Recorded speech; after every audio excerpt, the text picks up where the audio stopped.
தென்பெண்ணை ஆற்றில் ஏற்பட்டுள்ள வெள்ளப்பெருக்கு காரணமாக கடலூர் குண்டு உப்பளவாடி குடியிருப்பு பகுதியிலே வெள்ள நீர் சூழ்ந்த நிலையில் மக்களை டிராக்டர் மூலம் மீட்பு படையினர் மீட்டு வருகின்றனர். விவரங்களை செய்தியாளர் முருகேசனிடம் கேட்கலாம். முருகேசன், இதுவரை எவ்வளவு பேர் மீட்கப்பட்டிருக்கிறார்கள்? இன்னும் எவ்வளவு பேர் வெள்ள நீரில் சிக்கியிருக்கின்றனர்? அவர்களை மீட்க எந்த மாதிரியான துரித நடவடிக்கை எடுக்கப்படுகிறது?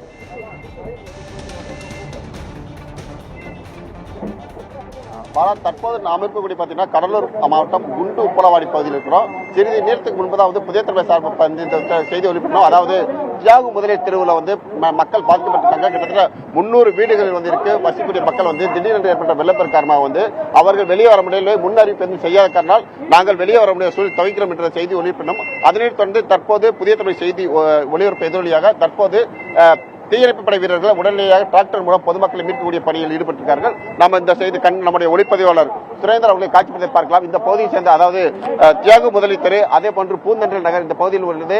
அளவுக்கு அதிகமான தண்ணீர் பார்த்தீங்கன்னா இடுப்பளவு தண்ணி, இடுப்புக்கு மேல் நெஞ்சுக்கு அளவு தண்ணீர் தேங்கி நிற்கிறது. இந்த பகுதியை சேர்ந்தவர்கள் தற்போது பாதுகாப்பு மீட்டு சொல்வதற்காக தீயணைப்பு வீரர்கள் இந்த பணியில் ஈடுபட்டிருக்காங்க.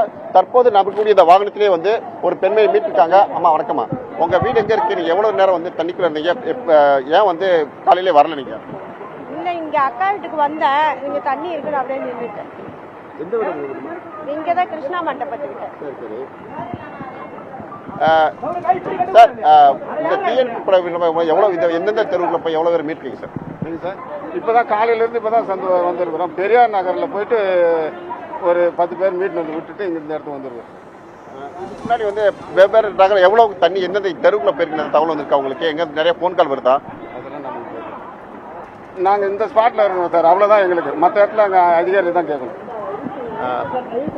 பாத்தீங்கன்னா தீயணைப்பு படை வீரர்களுக்கு ஒவ்வொரு பகுதியாக பிரித்து கொடுத்திருக்கார்கள். அந்த அவர்களுக்கு உரிய பகுதியில் தொடர்ந்து தீயணைப்பு படை வீரர்கள் கயிறு மூலம் கட்டி எங்கெங்கு மக்கள் வெள்ளத்தில் சிக்கி தவிர்க்கிறார்களோ அவர்களை மீட்கக்கூடிய பணியில் தொடர்ந்து ஈடுபட்டு வருகிறார்கள். விவரங்களுக்கு நன்றி முருகேசன்.